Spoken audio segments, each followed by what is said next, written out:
Here is a story about the power of imagination. Our imaginations are a powerful thing. When I was little, we used to play a lot in our barn, and we made forts in the haymow. We would stack up bales and make little houses there that we would play in. Now, also up in the top of the barn where the hay was stored, there was a room off to the side, and that room was, I think it was called a granary, and it was intended when the barn was built as a place to store grain. However, we weren't really big into farming, and we didn't have any reason to store grain, and so it just collected things that weren't being used, and and in that room, for some reason, there was a pot-bellied stove in there. It wasn't connected. It didn't have a chimney. It didn't have a stovepipe. It was just a pot-bellied stove that was in that room. Also, when I was little in the 1950s, late 1950s, it was after World War II, after the Korean War, and there were a number of adult men who struggled after the wars to find work. And I wonder now if some of them weren't suffering from post traumatic stress disorder from experiences they had in the war. I don't know. But anyway, there were a number of adult men that would wander around, and and often they would have a, a cloth that they would tie up their belongings in and have it on their back. We didn't have the kind of backpacks weren't as common then. I don't know if we had them or not, but people didn't have backpacks like they have today, and so often these men would carry their things with them in a bundle. We referred to them as bums or as tramps, and I know that's not a very nice name, and we wouldn't call them that today, but that's the terms we used to refer to them when in the 1950s.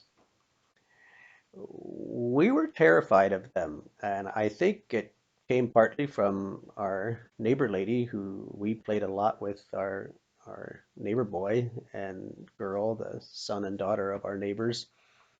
And um, I think our neighbor lady wanted us to be careful about how much we related to these men, because obviously you don't know their character, who they are. So she had told us one time that the reason those men carry those bundles with them is because they put little boys in those bundles, and they take them and they cook them and eat them. So we were terrified of those men in a general way. Well, one day we were up in our barn and we were playing in the hay, and we heard a noise. I don't know what it was, but we heard a noise, and we were sure that there was someone in the barn.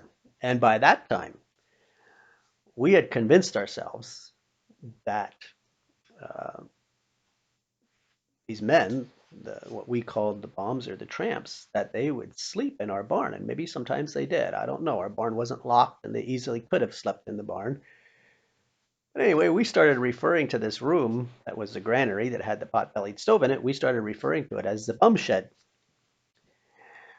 Well, we were convinced there's somebody in the bum shed. And we listened, and we thought, yeah, we think we can hear them moving around in there. They're there. There's somebody in the bomb shed. And we were getting more and more scared and more terrified. And then we were wondering, what are they doing in the bomb shed? And our imaginations kept going and going, and we kept imagining more and more things of what this person could be doing, or group of people, maybe even. Maybe there's more than one, and they're all there in the bomb shed, and we wondered, what are they doing? And then we decided we think We can smell cheese sandwiches. We think they're making cheese sandwiches on the pot-bellied stove. They probably have a fire in that pot-bellied stove and they're grilling cheese sandwiches on top of the pot-bellied stove. And we smelled, and yes, we could smell the cheese sandwiches grilling. And we decided we better get out of here before they find us and put us in their cheese sandwiches.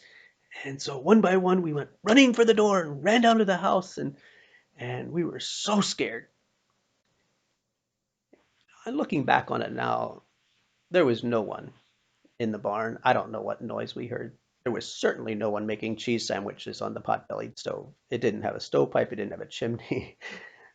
But our imaginations convinced us that it was true.